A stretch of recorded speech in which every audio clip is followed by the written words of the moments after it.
Des millions de musulmans commencent à se rassembler à la Mecque, en Arabie Saoudite, pour le Hadj qui débutera le 9 septembre.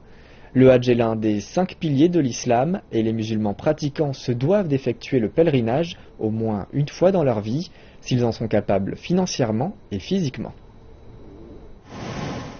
Pour une religion qui compte 1,5 milliard de fidèles, il y a toujours plus de personnes qui veulent effectuer le Hadj que la Mecque ne peut en accueillir.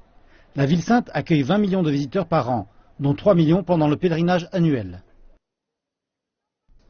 Pour vous donner une idée de la foule qui se presse dans la ville sainte, voici le moment où les musulmans achèvent leur prière de l'après-midi et où certains regagnent leur hôtel. Pouvez-vous imaginer à quoi cela ressemblera samedi lorsque des millions de personnes se déplaceront ensemble d'un endroit à un autre? Et le royaume espère accueillir davantage de visiteurs dans les prochaines années. La religion musulmane est l'une des religions les plus répandues dans le monde. Le nombre de musulmans s'accroît chaque année. Nous espérons que la Mecque sera en mesure d'accueillir d'ici 3 ans 4,7 millions de visiteurs pendant la période du Hadj.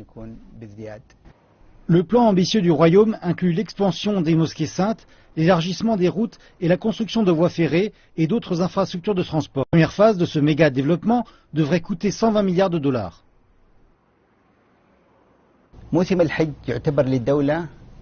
Pour l'État, le Hadj est un centre de coût, mais pour le secteur privé, c'est un centre de profit. En moyenne, 2 millions de pèlerins contribuent à hauteur de 17 milliards de dollars au secteur de l'immobilier, de 200 millions au secteur du transport et d'environ 1,2 milliard au secteur de la restauration. C'est une saison qui a un énorme impact sur l'économie de la ville.